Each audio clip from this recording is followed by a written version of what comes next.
listening to the Night Demon Network. Go to nightdemon.net/subscriber to unlock more exclusive content.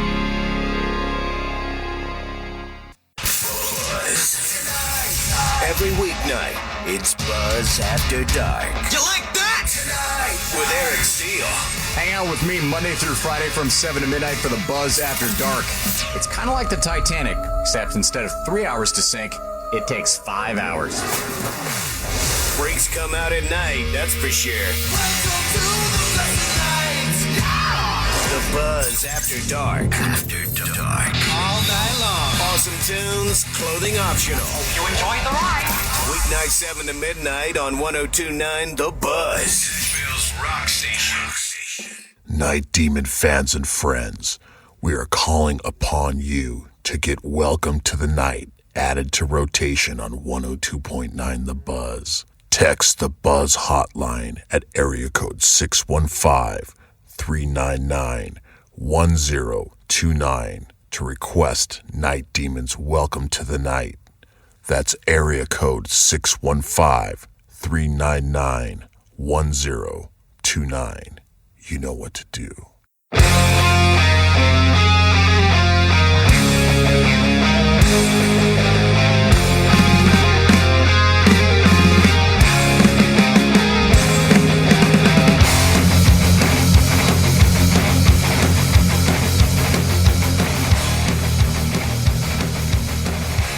Hello, and welcome to the Night Demon Heavy Metal Podcast. I'm your host, Nesbit, and this episode we're going to finish up discussing one of Night Demon's most unique songs.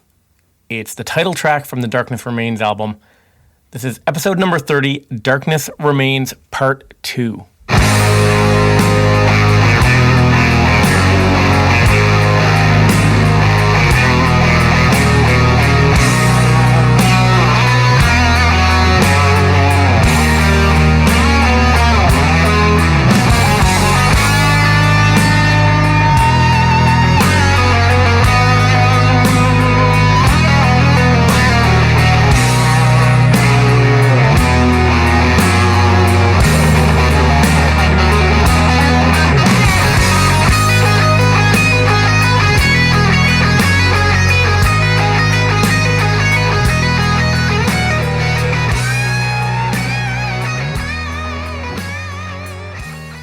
So this song, which is the closing track and the title track from the album, it was worked on for a long time before it was finally recorded with Roger Camaro at Bright Mountain Studios and finished off with Armand at his studio, the Captain's Quarters.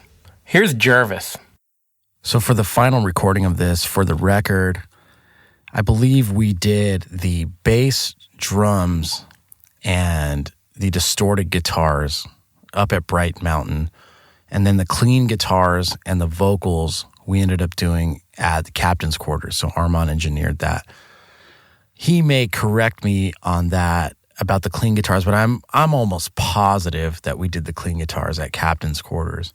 We got the drums and the bass recorded at Bright Mountain, the first session when we recorded the bulk of the record. And also, I think it's the only song on the record that we used a click track for. Because it just kind of needed that stability, and then also to be able to record it like that without the band playing it together, it just kind of helped keep it all together. So the guitar tracks were done here at the Captain's Quarters. There was a specific guitar amp that we have over here. It's Roland Jazz Chorus JC120, and my Les Paul custom that I have. I really had a specific tone in mind for that, the clean guitar part.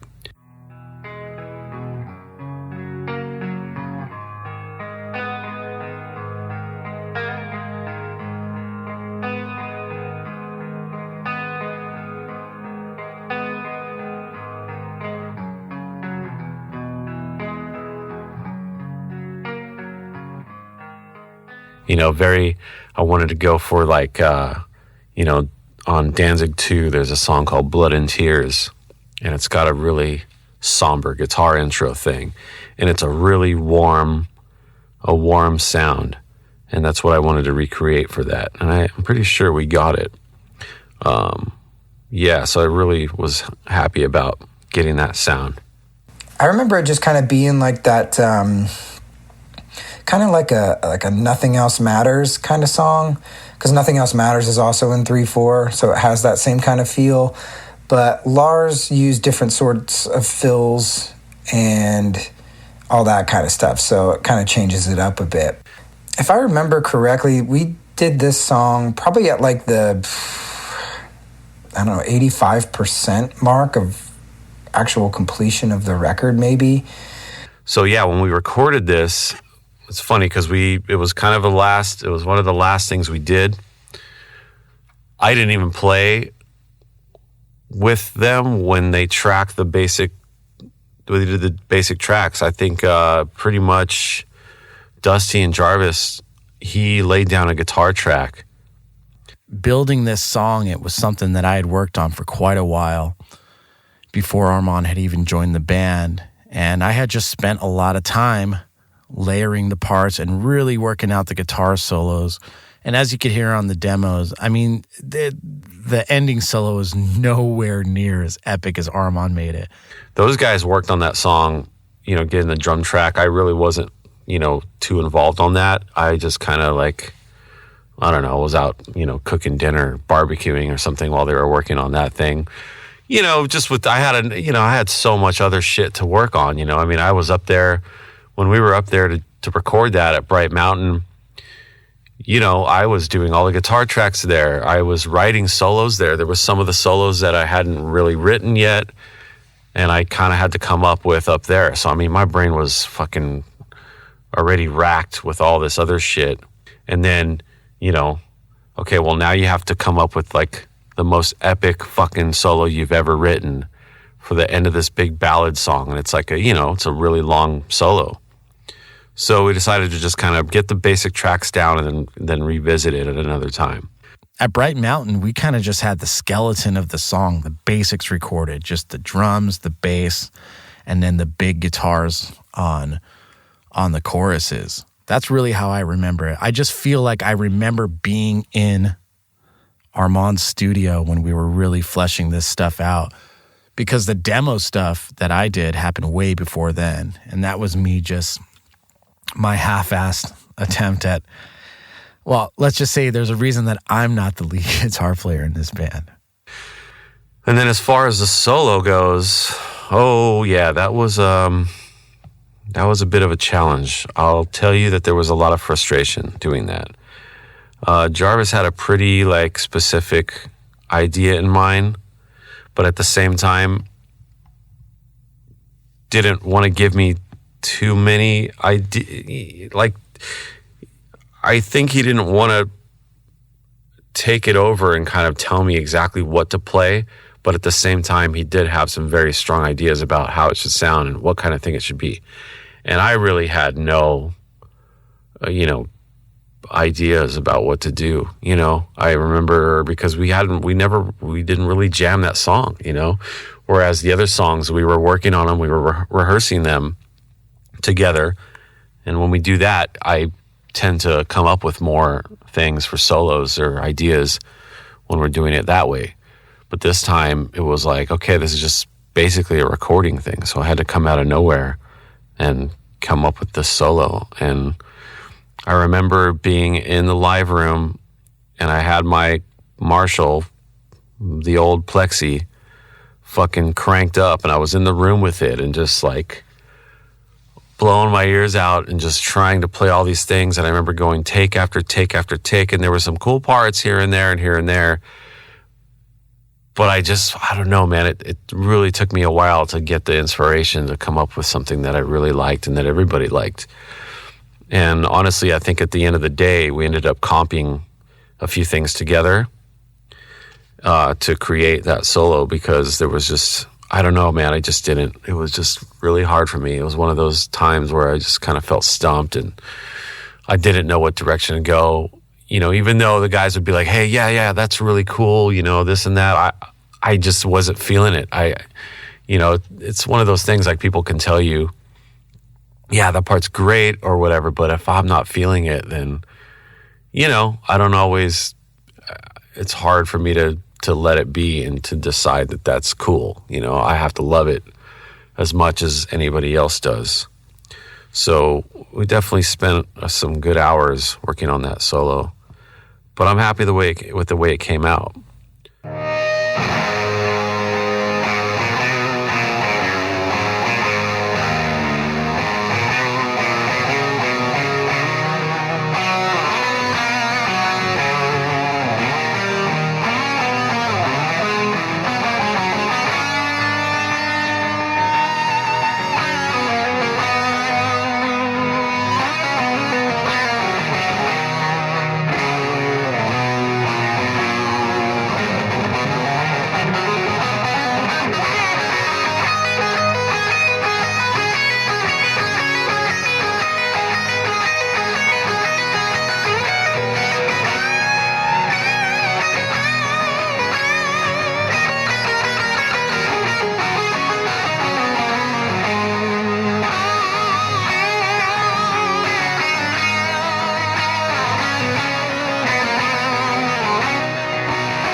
So let's go through that. The beginning of the solo, just coming in, because the melody line, let's talk about the melody line. It's really, I love that melody line. That's all Jarvis, man. He came up with that.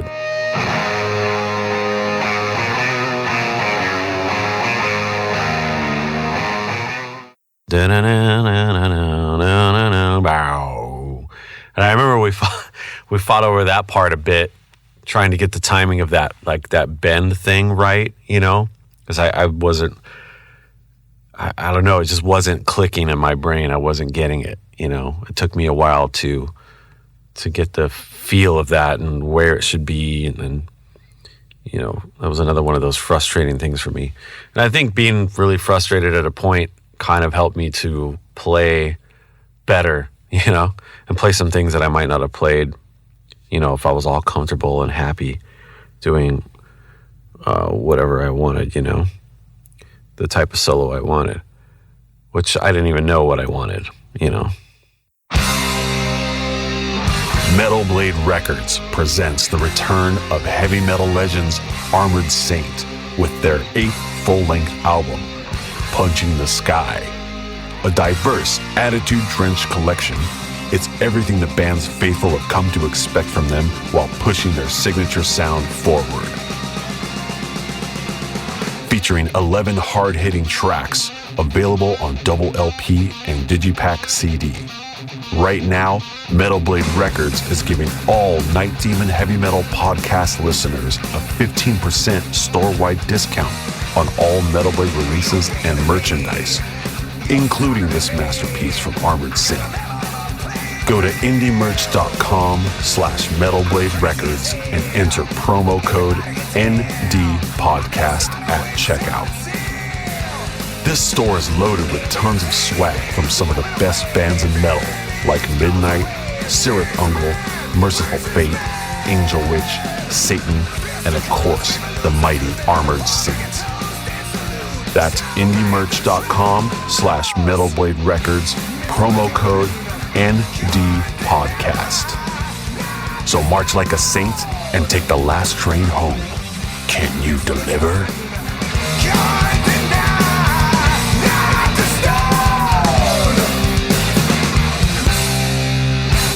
So, and yeah, as far as like the equipment on that, it's just, man, my guitar is it's the Edwards Flying V that I have, which is it's a Japanese Flying V made by ESP.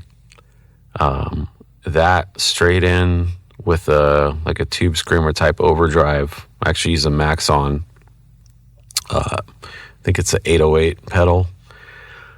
straight into that Marshall, man. Like not too much bullshit, you know, some reverb or delay in the mix, and that's all there is to it, man. It's just feel and standing in front of that amp, you know, so that feedback and stuff that I get in there, that's all, you know, from being in the room with the amp. There's something about that, you know.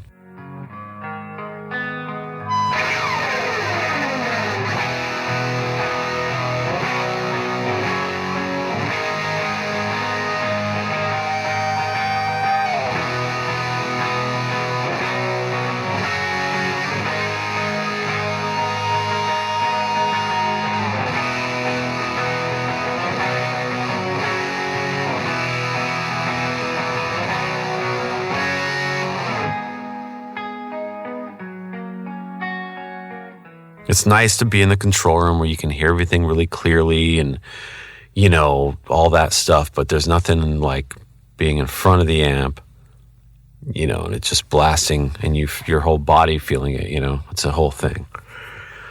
So it depends on the type of song and the type of solo. I'll do that sometimes, but this was definitely one of those ones that needed that, you know. I think it's cool, like, right before the big guitar part kicks in, you know, we do the little fade out where it gets really light with everything and kind of just dissipates and then comes crashing back in. So I think there's some really cool stuff in there that everybody can appreciate. So yeah, starting out with those long bends, man, it's like one of those, it's just an epic way, I think, to start.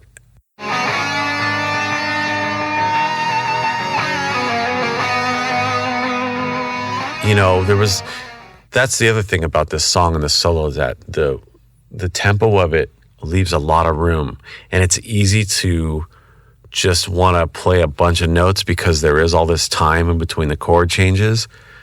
But I wanted to kind of go the opposite direction with that. You know, starting out with those big, long, held out notes, I feel like it's just like, oh man, it just makes you feel like there's just real passion behind that for me. You know, it's hard to explain this stuff, but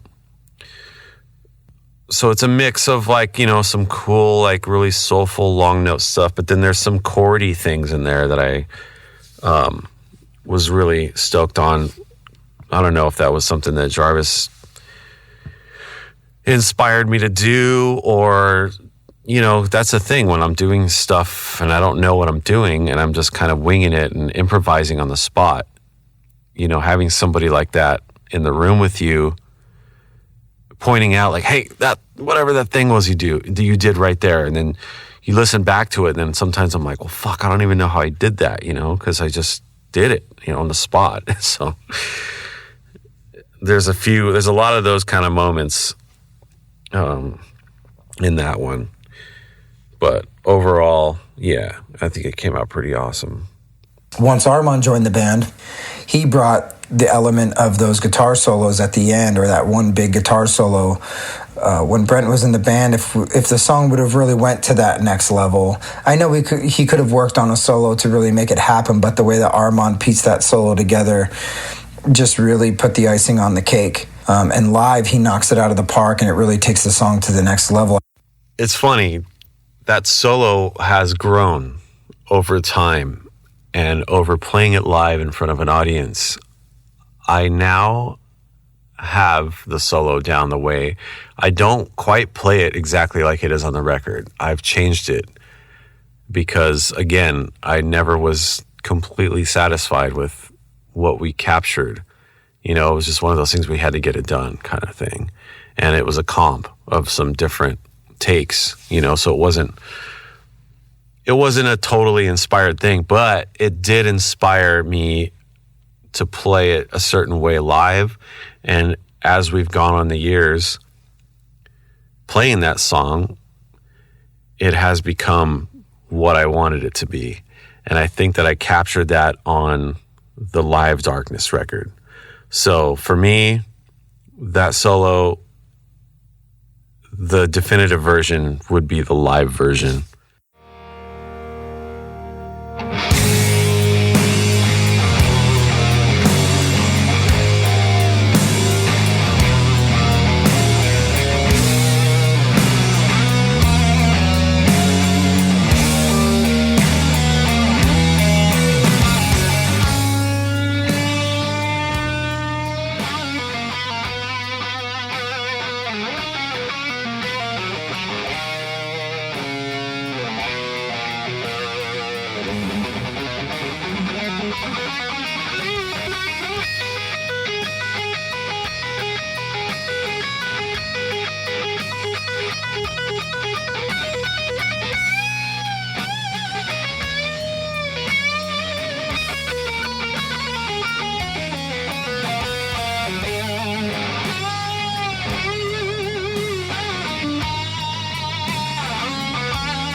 Yeah, and I think those are the elements that make an epic solo.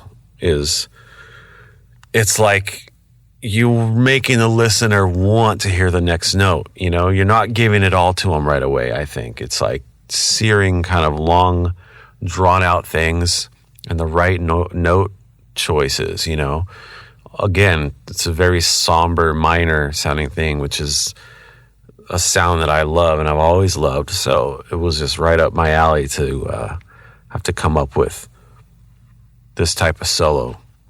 And hopefully I have done it justice over the years. And I think the way it's morphed into the live version and the way it's changed a bit, like I said, I feel like I've refined it. And I feel like I'm still refining it. I mean, I think every time I play it a little bit differently, you know, depending on the feel. Sometimes, or the crowd, or feeling the live show, you know, sometimes I'll extend a couple of things a little bit longer, because that, you know, it's a set length, I guess, because of the way the album fades out. But live, it's one of those parts where if we wanted to really milk it, we could, you know,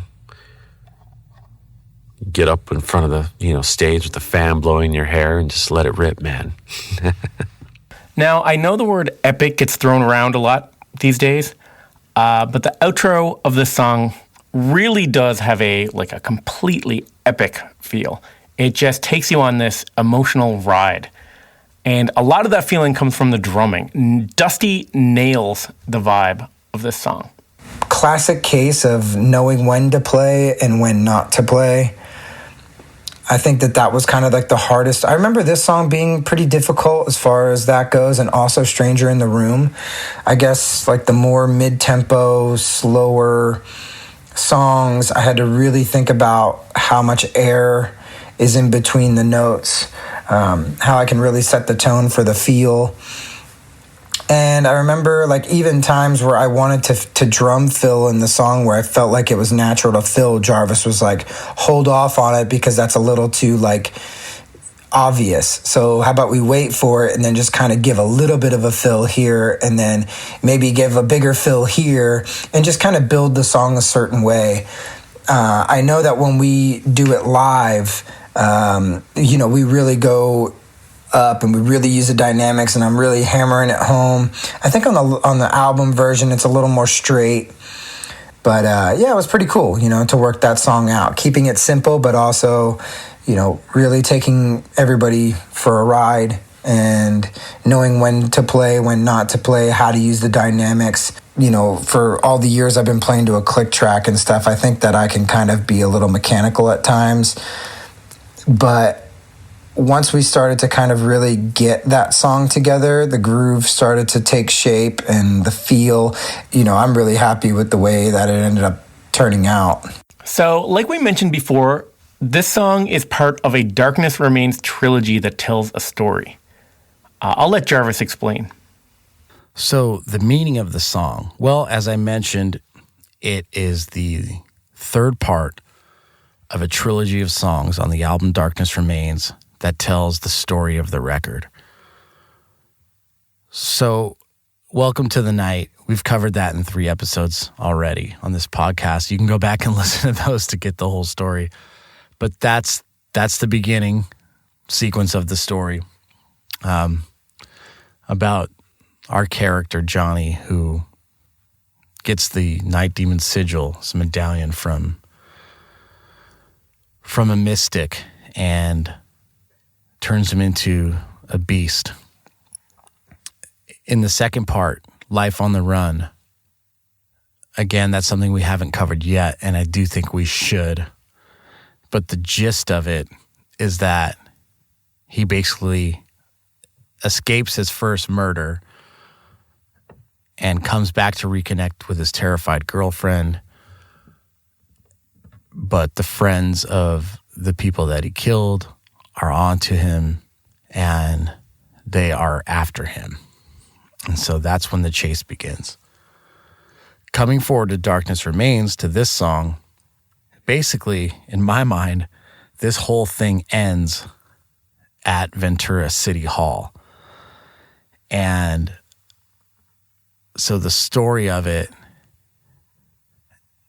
is basically after the chase, everybody catches up to him on the steps of City Hall, and he's in human form. And I can try and tell the story a little bit better, maybe through the lyrics, so let's give it a shot. So the first line. Close your windows, lock your doors.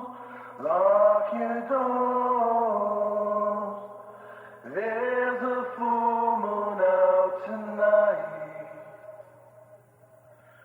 Can you hear the howling cries of pain from the monster out for prey? Close your windows, lock your doors. There's a full moon out tonight. Can you hear the howling cries of pain from the monster out for prey? So basically, it's kind of just an overall warning to the people out there that there is a beast out there. Then we move on to the next line. And this is kind of from a first-person point of view from our character. I was over yesterday, and I knew my life would change. But I feel so all alone, trying to stop this on my own. The darkness remains.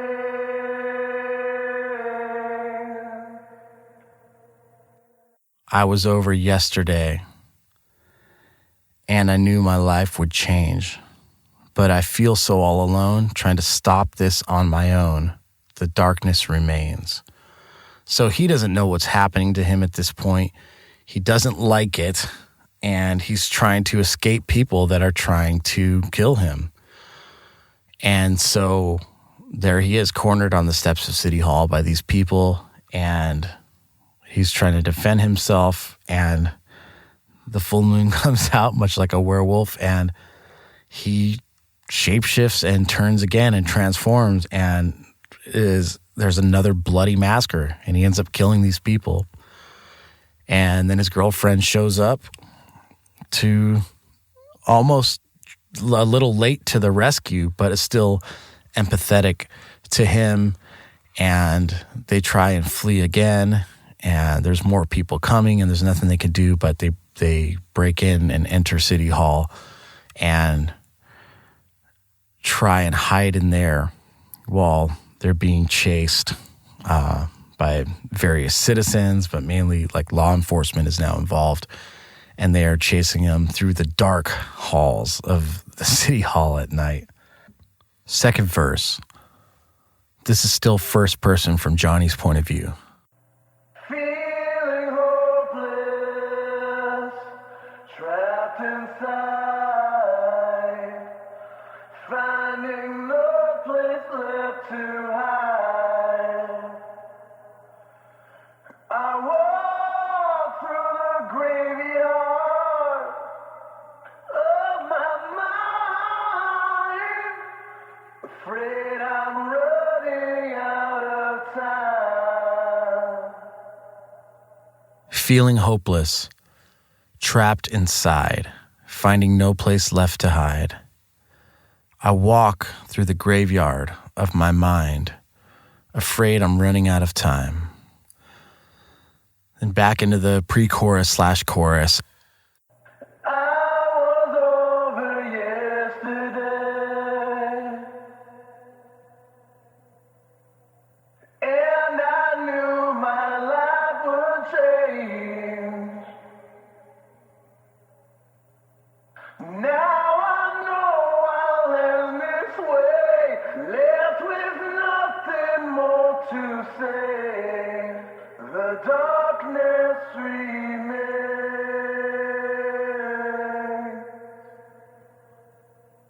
I was over yesterday, and I knew my life would change.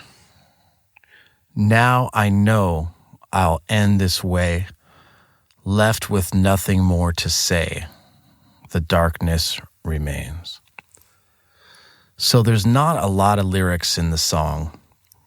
It's almost like a short poem. The story, has never been told before this, and the lyrics don't tell the story in a literal way. So I wouldn't expect anybody to understand that. But it's just another thing that, we've talked about the Midnight Strike film. With this, we did part one successfully in the video with Welcome to the Night.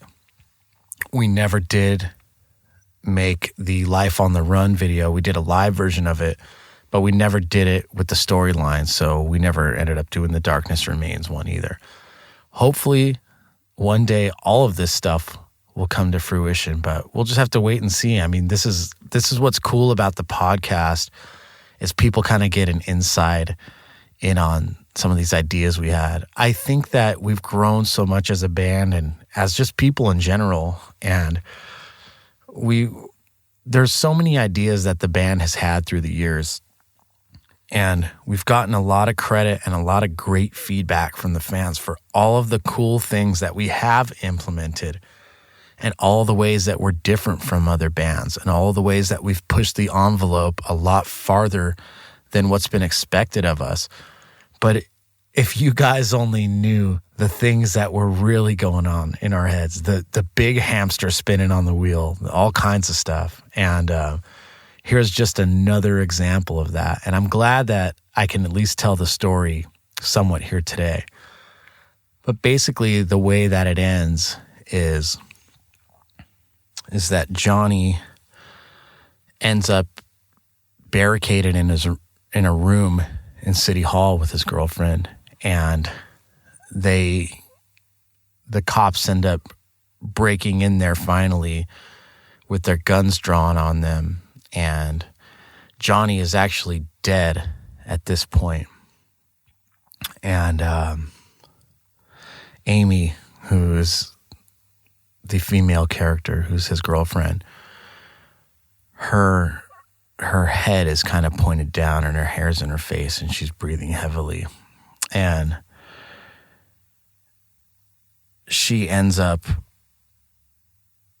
kind of looking up with her red eyes, and we kind of discover that she is now the beast. She's like the mother beast. But she ends up, the story before that is that she kills him because he's in such agony and in such pain. And he basically, one of the officers got caught on the wrong side of that door and felt his wrath. And she had to take his gun from a dead officer on the floor and basically kill Johnny because he was begging her to do it. But by doing that, the energy of the beast just transferred right into her, and she became that. And that's really where the story ends. All hail, Night Demon Heavy Metal Podcast listeners. This is Dusty Squires chiming in to tell you about my brand new signature sticks from the London Drumstick Company. I've dreamt of having my very own drumsticks ever since I was a wee lad, and LDC made that a possibility for me. Founded in 2016 in London, England, the birthplace of heavy metal, the London Drumstick Company has trailblazed a path through the music industry and taken the drummer world by storm. When I met them for the first time, they knew their product was going to withstand the beatings of a Night Demon show. They took the time to work with me on getting everything just right. The balance and weight of my sticks are the same no matter what, and the durability is bar none the best I've ever had. I know my sticks will last through the set night after night. I'm truly honored to work with a company that caters to their players the way LDC does. Their innovation and attention to detail is what separates them from the rest of the stick makers out there. Their custom stick sleeves are unbelievable and really make the entire presentation complete. Wait until you see the design they came up with for me. It blew my mind and was a surprise to say the least.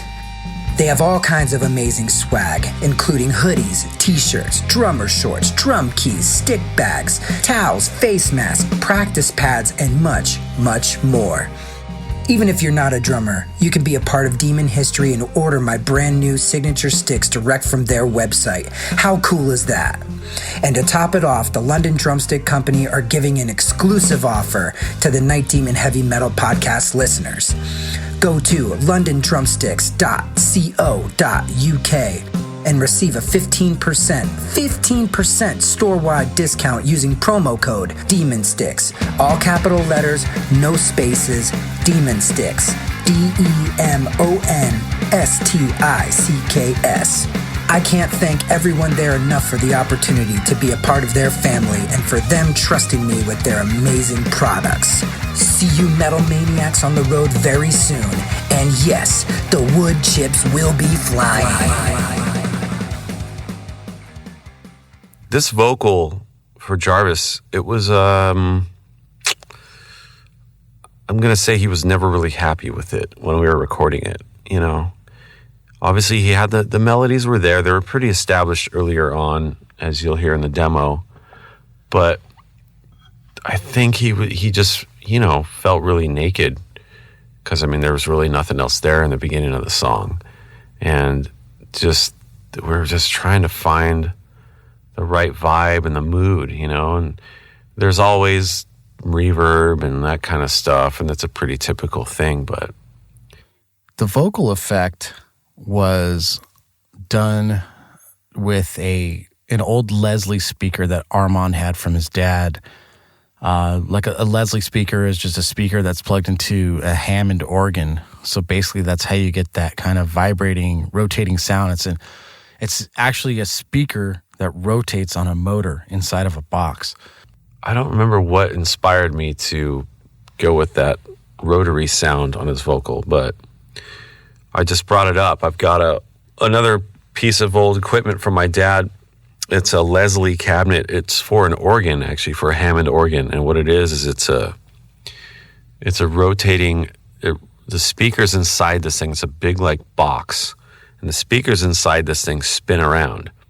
And by spinning around, it creates this chorusing kind of like Doppler effect, this warbly, watery sound. And I had just brought it over here or something like that, and I got a little interface for it so I could send, you know, because normally it's got like a special connector that only connects to like the certain organs, you know, but they have there's this pedal that will convert any kind of signal, you know, into that. A guitar, it's a thing that Hendrix used a lot, you know, back in the day. It's where I first heard that sound, and a lot of classic recordings, you know. I know he doesn't like the Beatles thing, but again, it's on a song like Tomorrow Never Knows, you know. I remember reading that John Lennon wanted to sound like the Dalai Lama singing on the top of Mount Himalaya or some crazy shit like that. And they wanted to, like, he was literally, I think they had talked about hooking him up to a rope in the studio and swinging him around the mic while he was singing, which is a pretty wild idea. And then somebody decided, well, wait a minute, why don't we just throw his vocal through the Leslie, which kind of already spins around, and boom, there you go. That's that sound. So I just thought, well, let me try this, you know, maybe it'll be cool. And immediately we were just like, fuck, that was it, you know. It was the sound. And it took away all the little things that Jarvis was, you know, I don't know, insecure about, or just kind of just didn't, I don't know, something was missing from that vocal. I think the performance was always really good, but there was just something that was missing, and we could not fucking figure it out. And then once we threw it through that, it was like, fuck, okay. So you put the mic up to it and you can adjust the speed. I think, you know, on most of those, there's only two speeds. It's either slow or fast. And I think we had it on the fast speed. It gives that underwater kind of shimmery effect. The cool effects that they used on the vocal, like the Planet Caravan effect, that like what Ozzy used on that track off of, I believe it was Paranoid. You know, Paranoid was the first Sabbath record that I got into when I was a kid. And I always loved that song. That was a great break in that album. To break up the heaviness was such a great ballad like that. And I think Darkness Remains kind of does that too for this record. But But yeah, to be honest, I remember, I just tried so many times in the studio to get it right, and it just wasn't happening. Like, I wasn't singing it right. I just wasn't singing it good enough. My pitch was off. I mean, putting the Leslie speaker vocal effect on my vocal was an afterthought, and it ended up sounding really cool. And then the idea was like, well, now do we, where do we use the effect for the whole track, or do we turn it off here and there? We experimented with that, where we turned it off, like when he comes into the verse with the full band, and it just didn't sound right. And before the album was fully mixed, and before everything was cleaned up, it's kind of weird. Like, you can hear the motor running on it, and it kind of sounds like chains jingling. It always sounded pretty weird, or even almost like a rain stick even. It had a very strange effect on it. I wonder if Armand still has those mixes, but Josh Newell, the guy who mixed the record, ended up cleaning it up pretty good, so it sounds cool. And you know what? It had a really good effect on the fans. A lot of people really gravitated towards that song because of the somberness and because of the vocal effect at the beginning. I think it probably did remind a lot of people of Planet Caravan. So in the end, I have no regrets. I'm glad that we have that effect on the vocal on there, because it does make it something different. But live, I definitely sing it straight, and I've gotten better at that part. So if you want to hear the clean version, listen to the live version, because obviously we never have used that effect live.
As far as singing it live, I mean, yeah, I guess it's not that difficult to calm myself down. I definitely know since I stopped smoking, which actually, I haven't, now that I think about it, we haven't even played a gig since I've officially quit smoking. But I could tell at rehearsals and the stuff that, I'm singing most every day here in the vocal booth, doing some new stuff. But at rehearsals all through 2020 and writing the new record and jamming in the jam space, I could definitely tell I have a lot more air in my lungs now, and I'm able to handle it. But it is kind of in a lower register for me, which is actually harder to push out. A lot of people think that singing in a higher register is harder, but you can really belt those notes out. You need a lot more breath support to sing low.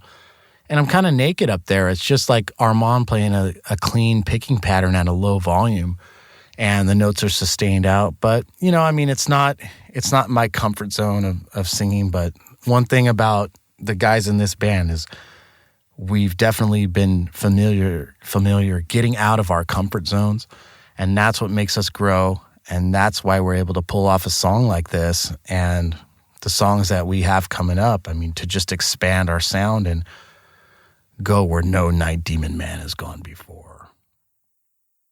Hey guys, Jarvis jumping in here. I want to tell you about Shadow Kingdom Records. Shadow Kingdom was the first domestic label to release Night Demon on CD. They put out the EP in 2013, and they also released the vinyl version of Live Darkness. Listen, you guys need to get your ass to the Shadow Kingdom Records store, okay? Right now, they're offering 10% off for all Night Demon Heavy Metal podcast listeners. Just go to the website, put in the code NIGHTDEMON10. That's Night Demon 10, all capital letters, Night Demon 10. No spaces. Put that promo code in upon checkout to get 10% off. Right now, guys, they have the Bloodstar 7-inch, which has sold over 1,500 copies, and these guys cannot hold on to it. So this next pressing, you want to get that before it goes out, okay? Also, it's SKR Compilation Volume 1. Guys, this is free on Bandcamp. They're giving it away for free. So not only are you going to go to shadowkingdomrecords.com and put in the code, all capital letters, no spaces, Night Demon 10 upon checkout, you're also going to go to their Bandcamp site and get this compilation for free.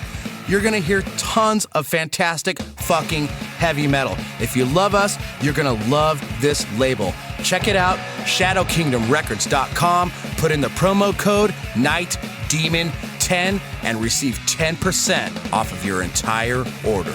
Do it.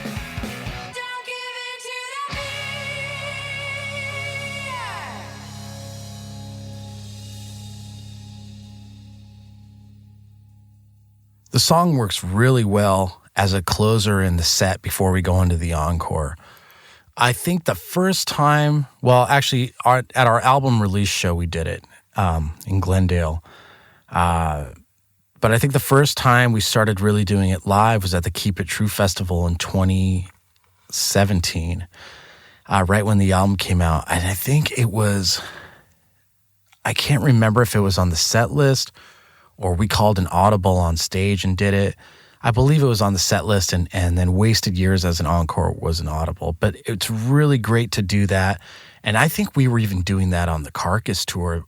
It got to a point where the more brutal shows we would play on, or the more bills that we would play on that were just harder metal, extreme metal, death metal, grindcore, whatever, we would just play, I guess, our pussiest stuff. We thought that was the most punk rock thing that we could do. We thought that was something that really showed our diversity and broke up the monotony of the night. Or if we play on extreme festivals, you know, like Party Song Open Air in Germany, stuff like this where there's all these extreme bands, we usually like to bust out a song like Darkness Remains or Save Me Now. But it actually goes over really well. It's a great way to wind the set down. The thing is, it's not just your typical ballad. It's a really epic song. And having the outro, how we do, it's way more intense live, and you can hear on the live record. Well, when we play Darkness Remains live, I have to trigger the sample at the end, which are the keys. And it's pretty cool the way that we worked it out. I have a little Roland trigger pad that I have all of our samples pre-programmed into. And during the show, I just have to, once I hit the last crash to end the song after the big guitar solo and all that, I trigger the sample and then I walk off stage. And those guys are still feeding back off of their cabinets and amplifiers where they're getting all this feedback, bass and guitar both. But we just feed back the guitars into those amps just almost indefinitely near the end as that keyboard intro fades out. Dusty leaves the stage first. Then Armand and I both kind of look at each other and communicate just with our eyes and kind of roll off the volume of that feedback, probably, 60, 75 seconds after it comes in. And then we slowly exit the stage, and our lighting guy does a great job of having the lights just dance with that music at the end. And right when that last low note comes in and just it has a sharp cutoff at the end, when the music just cuts off, we just fade to black right away. And it has a really great effect on the audience. And it's one of those things, if you leave the stage like that, it's still fine. To be able to come back with a killer encore is even better. But it definitely has an ending to the album, and it has an ending to a live set as well. Doing this song live, that's a whole nother world, a whole nother conversation. I don't remember where we first played it, but I think it was in Europe. It was one of those things where, you know, if we're on an opening set and we have 20 minutes to play, we're not gonna fucking play Darkness because it's like 5 or 6 minutes long, and that's 2 normal songs, you know. So we saved that one for the big shows and for our headlining sets. And I think it's really cool, and I think it's kind of unexpected. I think people that see us for the first time probably are impressed when we do something like that because they probably don't expect that. And then the whole, you know, what we do with the lighting with that song too is just a whole nother thing. It's just a whole, you know, it's a mood. Again, it's just a mood with lighting, with the sound of the song, and just especially, man, you play that song in a big place like a fucking hall or something. It's just meant for, that song is meant to be played in an arena or some shit like that, you know? Those drum hits, you know, there's so much room in between the hits. You could just imagine this big fucking coliseum, you know, like with the big reverb going, and, you know, the fucking guitar is just like, when I hit the solo, those long notes just reverberating through this huge place. It's meant for it's a big song meant for big places and a big set and a big performance. And I think we give it that every time, and it's fucking awesome. And it's a good break for us. And it's something, a way to show a different side of the band when we play live. Feel the energy off the crowd and everything. That's why, again, like, it's one of those things are hard to capture in the studio, you know. Like, I kind of wish that we would have had been playing that song live before we recorded it, because I feel like the album version would have come out a lot better. But it is what it is, and you have the album version and you have the live version. And I think some of my favorite songs by some of my favorite artists, you know, the live version fucking smokes the album version. Live version versus the album version. Well, I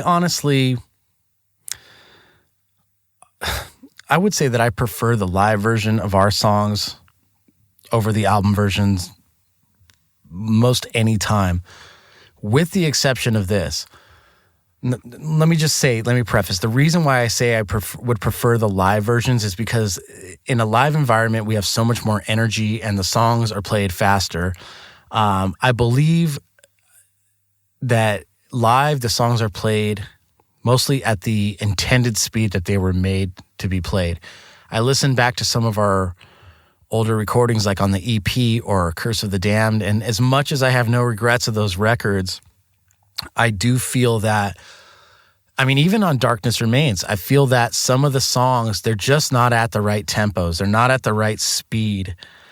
And that's what keeps them from sounding like they're live. Because anytime you're in a band like this, when we write a song, we're always thinking about how it translates from the stage or how it is live or what's it like playing that in front of an audience. We're not really a studio band. And we keep that 3-piece vibe in the studio, which I love. We're getting a lot better at this. All of the singles we released in 2020 are at the correct speed. Whenever I listen to those songs, or whenever the other guys listen back to those songs, I know they're thinking the same thing. It's when you hear it live, it's going to be a proper representation of exactly that. They're exactly at the right speeds and they're at the right tempos. And I'm glad we really started paying a lot more attention to that. The nerves of being in the studio were gone, and we were able to let loose on that. So, but as far as this song goes, it's such a great studio track. I mean, having the keyboards in there, having the Leslie effect on my vocal, I think the tempo is perfect on it. The solo is epic at the end, the way it fades out. The whole band fades out, the music fades out. And then that keyboard outro happens. Live, obviously we can't fade the band out, so we do a big hit that rings out, and then Dustin triggers that keyboard outro. But this is one of my proudest moments from this band on record. Darkness Remains, the title track. Now with our new record coming out is really going to set the tone from the end of Darkness Remains into this new record. So it's going to be really cool to see that transition, and I'm really looking forward to that, and I'm looking forward to what the fans have to say about that kind of stuff. So that's it for Darkness Remains, one of the most epic songs in Night Demon's catalog. And I think it really shows a step forward of Night Demon as far as writing and experimenting. This song and the singles that were released in 2020 and this promise of a new album soon, I can't wait to hear the direction the band is going to move in the future. So, as always, be sure to check the subscriber section on nightdemon.net for bonus content. We're 30 episodes in now, and the amount of content in there is just awesome. There's full-length demos, live videos, image galleries, behind-the-scenes videos. There's full concerts in audio and video. I really recommend checking it out. It's really grown into something pretty cool. Anyway, until next time, this is Nesbitt signing off.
Thanks for listening to the Night Demon Heavy Metal Podcast. Head over to nightdemon.net, click on the subscriber tab, and sign up to access exclusive weekly bonus content. If you would like to donate to support the Night Demon Heavy Metal Podcast, you can do so through PayPal at paypal.me/nightdemonmetal. Additionally, if you have not already done so, please subscribe, like, rate, and review the show on iTunes or wherever you listen to podcasts. Unbearable suspense that keeps you on the edge of an abyss of terror. Take a cult film odyssey into Cinemadness with Cinematic Void. Based in Los Angeles, Cinematic Void is a film series that specializes in horror and exploitation films. Currently, we are hosting Cinematic Void Up All Night in the Cinemadness movie, a monthly virtual screening series, as well as the Cinematic Void podcast, where we dive deeper into the world of cult cinema. You can find Cinematic Void on the World Wide Web at cinematicvoid.com, as well as Facebook, Twitter, and Instagram. And if you like what we do, you can support Cinematic Void by joining our Patreon. Until next time, see you in the void.